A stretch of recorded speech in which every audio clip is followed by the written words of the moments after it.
नमस्कार. आज आपण मायक्रोसॉफ्ट लर्नच्या एका मॉड्यूलवर जरा सविस्तरपणे बोलणार आहोत. विषय आहे ॲझ्युअर ओळख, प्रवेश आणि सुरक्षा. आता हे नाव ऐकून थोडं तांत्रिक वाटू शकतं, पण आपला उद्देश अगदी सोप्पा आहे. आपण एका डिजिटल किल्ल्याची रचना कशी करायची हे शिकणार आहोत. म्हणजे फक्त विटा कशा लावायच्या हे नाही, तर किल्ल्याच्या रक्षणाची पूर्ण रणनीती कशी आखायची यावर आपण बोलू. अगदी बरोबर. कारण आजच्या जगात सुरक्षा म्हणजे फक्त एक मजबूत भिंत बांधली आणि काम झालं असं नाहीये. नाही, हे एका बुद्धिबळाच्या डावासारखं आहे. तुम्हाला समोरच्याच्या पुढच्या चालींचा सतत अंदाज बांधावा लागतो. अनेकदा लोकांना काय वाटतं की एक चांगला पासवर्ड ठेवला की झाली सुरक्षा. हो ना, किंवा एक अँटीव्हायरस घेतला की झालं. बरोबर. पण त्या फक्त सुरुवातीच्या काही चाली आहेत. खरी लढाई तर आतल्या पटावर असते. चला तर मग या किल्ल्याच्या पायापासून सुरुवात करूया, म्हणजे डायरेक्टरी सर्व्हिसपासून. सोप्या भाषेत सांगायचं तर हे कंपनीचं एक डिजिटल ओळखपत्र आहे, ज्यात कर्मचारी, त्यांचे डिव्हाइसेस, ॲप्स सगळ्यांची नोंद असते, बरोबर? अगदी. म्हणजे एक डिजिटल फोनबुकच म्हणा ना. यात दोन प्रकार आहेत. एक म्हणजे ऑन प्रेमायसेस ॲक्टिव्ह डिरेक्टरी, जे कंपनीच्या स्वतःच्या सर्व्हरवर असतं. आणि दुसरं मायक्रोसॉफ्ट एंड्रा आयडी, जे पूर्णपणे क्लाउडवर आहे. पण या दोघांना जोडण्यामागे नक्की काय विचार आहे? म्हणजे फक्त सोयीसाठी? नाही, हाच महत्वाचा मुद्दा आहे. हे फक्त सोयीसाठी केलेला जुगाड नाहीये. जेव्हा तुम्ही तुमची ऑन प्रेमायसेस डिरेक्टरी मायक्रोसॉफ्ट एंट्रा आयडीशी जोडता, तेव्हा तुम्ही मायक्रोसॉफ्टच्या जागतिक सुरक्षा यंत्रणेचा एक भाग बनता. विचार करा, तुमच्या स्थानिक पोलीस स्टेशनला तुम्ही थेट इंटरपोलशी जोडत आहात. वा, हे उदाहरण छान आहे. हो ना? मग काय होतं, समजा कोणी तुमच्या अकाउंटमध्ये भारतातून लॉग इन केलं आणि 5च मिनिटात समजा नायजेरियातून लॉग इन करण्याचा प्रयत्न झाला, तर ही विसंगती फक्त तुमच्या सिस्टमला नाही, तर मायक्रोसॉफ्टच्या अब्जावधी सिग्नल्सच्या नेटवर्कला कळते. याला इम्पॉसिबल ट्रॅव्हल म्हणतात आणि ते लगेच ब्लॉक केलं जातं. अच्छा, म्हणजे हे फक्त ओळखपत्र तपासण्यासारखं नाही, तर त्या व्यक्तीच्या वागणुकीवर पण लक्ष ठेवण्यासारखं आहे. मग या मायक्रोसॉफ्ट एंट्रा आयडीच्या मुख्य जबाबदाऱ्या काय आहेत? याच्या 4 मुख्य जबाबदाऱ्या आहेत. पहिली, ऑथेंटिकेशन म्हणजे ओळख पटवणे. दुसरी, सिंगल साइन ऑन किंवा SSO, जी खूप सोयीची आहे, पण त्यावर आपण नंतर बोलूच. तिसरी, ॲप्लिकेशन मॅनेजमेंट म्हणजे तुमच्या सगळ्या ॲप्सना एकाच ठिकाणाहून नियंत्रित करणे. आणि चौथी, डिव्हाइस मॅनेजमेंट. आणि तुम्ही मगाशी काहीतरी डोमेन सर्व्हिसेसबद्दल म्हणत होतात. हो, मायक्रोसॉफ्ट इंट्रा डोमेन सर्व्हिसेस. ही एक गंमत आहे. अनेक कंपन्यांकडे काही जुनी ॲप्लिकेशन्स असतात, वारसा हक्काने मिळालेली. त्यांना क्लाउडवर चालवणं म्हणजे तारेवरची कसरत असते. ही सेवा त्या जुन्या ॲप्लिकेशन्सना आधुनिक सुरक्षा वातावरणात काम करण्यासाठी एक प्रकारचा ॲडॅप्टर पुरवते. ठीक आहे, म्हणजे किल्ल्याचा पाया आणि ओळखपत्रांची व्यवस्था झाली. आता मुख्य दरवाज्यावर येऊया, ऑथेंटिकेशन. आपण सगळेच रोजच्या आयुष्यात मल्टीफॅक्टर ऑथेंटिकेशन म्हणजे MFA वापरतो, OTP किंवा ऑथेंटिकेटर ॲपच्या स्वरूपात. पण माझा प्रश्न असा आहे की MFA खरंच फुलप्रूफ आहे का? खूप चांगला प्रश्न आहे. MFA हे सुरक्षेच्या दृष्टीने एक मोठी झेप आहे, यात काही शंका नाही. 99.9% हल्ले ते रोखू शकतं. पण ते 100% सुरक्षित नाही. अच्छा, मग हल्लेखोर काय करतात? हल्लेखोर आता MFA फटीक सारख्या पद्धती वापरतात. MFA फटीक म्हणजे काय? ते तुमच्या फोनवर एकामागोमाग एक सतत अप्रूव्ह साइन इनच्या नोटिफिकेशन्स पाठवत राहतात. रात्री अपरात्री कामाच्या गडबडीत तुम्ही कंटाळून अखेर अप्रूव्हवर क्लिक करता आणि खेळ खल्लास. अगदी. त्यामुळे सोय आणि सुरक्षा यात नेहमीच एक संघर्ष असतो. म्हणजे जितकं आपण सोपं करू तितकाच तो एक संभाव्य धोका बनू शकतो. मग यावर उपाय काय? इथेच पासवर्डलेस ऑथेंटिकेशनची भूमिका येते का? अगदी बरोबर. पासवर्डलेस ऑथेंटिकेशन हे केवळ सोयीसाठी नाही, तर ते जास्त सुरक्षित आहे. कारण यात पासवर्डच नसतो, त्यामुळे तो चोरीला जाण्याचा प्रश्नच येत नाही.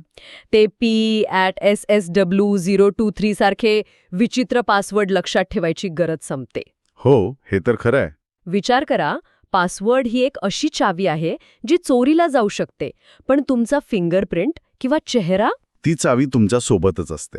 बरोबर. Windows hello for business, Microsoft authenticator app किंवा FIDO2 सिक्युरिटी की या पद्धती खूप सुरक्षित आहेत आणि या फिशिंगला सुद्धा जास्त प्रतिरोधक असतात. कारण तुम्ही चुकून एखाद्या खोट्या वेबसाईटवर गेलात तरी तिथे तुमचा चेहरा किंवा फिंगरप्रिंट कामच करणार नाही. हे तर खूपच भारी आहे. आता आपल्या किल्ल्यात आपल्या लोकांना कसं सुरक्षितपणे आत घ्यायचं हे कळालं. पण अनेकदा आपल्याला बाहेरच्या लोकांसोबत काम करावं लागतं. भागीदार, विक्रेते, त्यांना आपल्या किल्ल्यात मर्यादित प्रवेश कसा द्यायचा? इथे एक्सटर्नल आयडेंटिटीजचा वापर होतो, हो ना? हो, पण हे फक्त गेस्ट पास देण्यासारखं नाहीये. पारंपरिक पद्धतीत काय व्हायचं? आपण बाहेरच्या प्रत्येकासाठी आपल्या सिस्टीममध्ये एक नवीन गेस्ट अकाउंट तयार करायचो. म्हणजे त्याचा पासवर्ड सांभाळण्याची जबाबदारी आपली, ती एक डोकेदुखीच होती. बरोबर. 100 विक्रेते म्हणजे 100 नवीन अकाउंट्स. हो ना? एक्सटर्नल आयडेंटिटीज ही संकल्पना म्हणते ब्रिंग युअर ओन आयडेंटिटी. म्हणजे तुमची ओळख तुम्ही तुमच्यासोबत घेऊन या.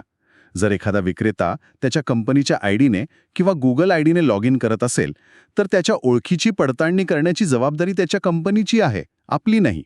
आपण फक्त हे ठरवायचे की या ओळख असलेल्या व्यक्तीला आपल्या किल्ल्यातल्या कोणत्या भागात प्रवेश द्यायचा. बा, म्हणजे व्यवस्थापन खूप सोपं होतं.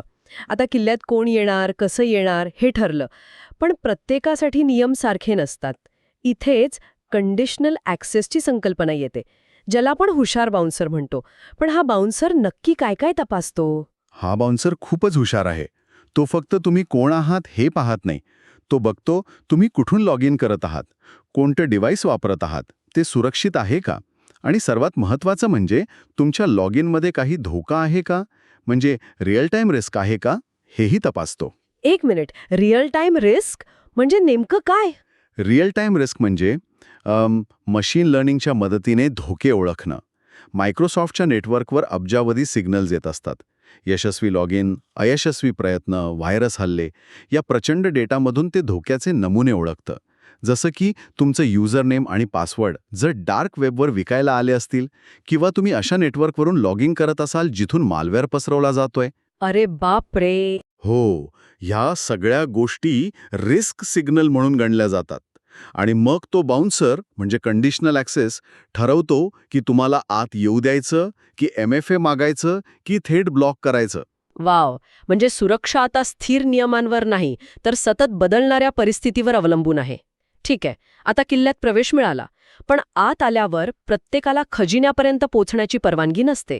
इथे रोल बेस्ड ॲक्सेस कंट्रोल म्हणजे RBAC कामाला येतं. याचं मुख्य तत्व आहे कमीत कमी विशेषाधिकार. पण गंमत म्हणजे अनेक कंपन्या यातच सर्वात मोठी चूक करतात. ही चूक तांत्रिक असते की व्यवस्थापकीय? अरे, ही चूक 99% वेळा व्यवस्थापकीय असते. RBAC हे एक शक्तिशाली साधन आहे, पण ते तेव्हाच काम करतं जेव्हा तुम्हाला नक्की कोणाला काय आणि कशासाठी ॲक्सेस द्यायचा आहे हे स्पष्ट माहीत असतं. कंपन्या अनेकदा काय करतात, ते ओनर किंवा कॉन्ट्रीब्युटर सारखे खूप व्यापक अधिकार असलेले रोल्स सरसकट सगळ्यांना देऊन टाकतात. कारण प्रत्येक सेवेसाठी वेगवेगळे सूक्ष्म रोल्स ठरवण्याची डोकेदुखी नको असते. अच्छा, म्हणजे एखाद्याला फक्त व्हर्च्युअल मशीन सुरू बंद करायची असते, पण त्याला अख्खी मशीन डिलीट करायचा अधिकार मिळतो. अगदी. हे म्हणजे एखाद्याला फक्त पाणी प्यायला स्वयंपाकघरात जायची परवानगी देण्याऐवजी त्याला संपूर्ण घराची चावी देण्यासारखं आहे. म्हणजे तंत्रज्ञान कितीही चांगलं असलं तरी त्याचा वापर करणाऱ्या माणसांवरच सगळं अवलंबून आहे. आता आपण सुरक्षेच्या 2 मोठ्या विचारसरणींकडे वळूया. पहिली आहे झिरो ट्रस्ट. नाव ऐकल्यावर वाटतं कोणावरही विश्वास ठेवू नका.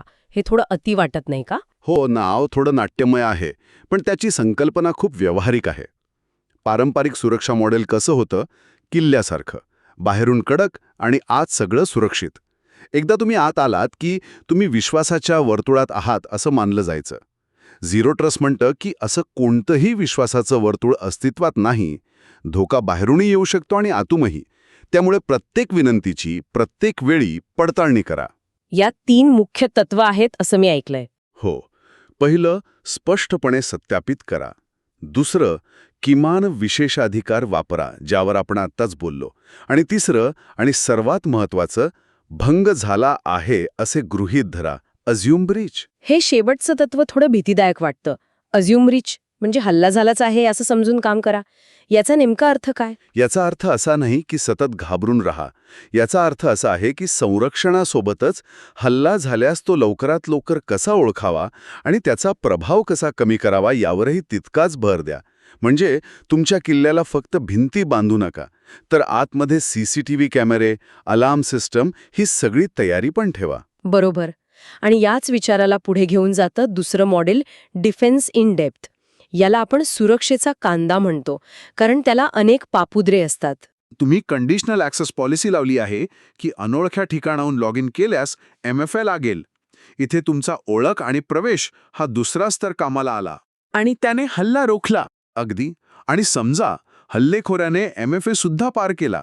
आता तो तुमच्या नेटवर्कमध्ये आहे, पण तुम्ही नेटवर्क सेगमेंटेशन वापरला आहे, ज्यामुळे तो फक्त मर्यादित सर्व्हरपर्यंतच पोहोचू शकतो, महत्त्वाच्या डेटाबेसपर्यंत नाही. इथे तुमचा नेटवर्क हा तिसरा स्तर कामाला आला. म्हणजे एकच मजबूत भिंत बांधण्याऐवजी अनेक पातळ पण वेगवेगळ्या प्रकारच्या भिंती बांधणं. आता आपण या डिजिटल किल्ल्याची रचना केली, नियम बनवले, पहारेकरी नेमले, पण ह्या सगळ्यावर एकाच ठिकाणाहून लक्ष कसं ठेवायचं?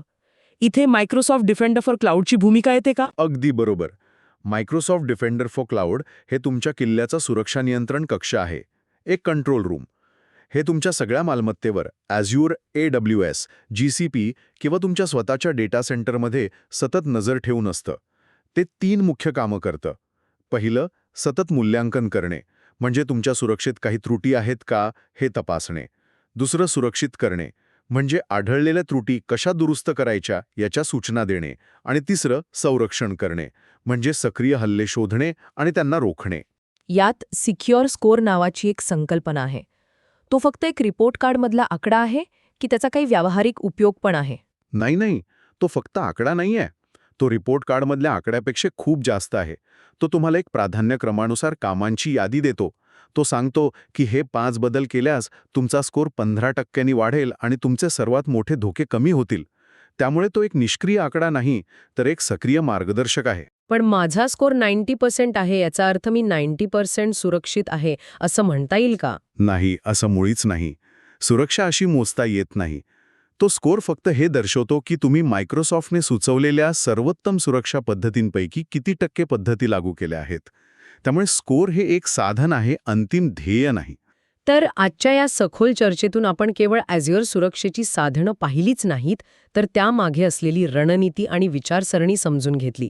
आपण डिरेक्टरी सर्व्हिसेस या पायापासून सुरुवात केली, ऑथेंटिकेशनच्या दरवाज्यातून आत आलो आणि शेवटी झिरो ट्रस्ट आणि डिफेन्स इन डेप्थ यांसारख्या सुरक्षाविषयक मानसिकतेवरही चर्चा केली. निश्चितच.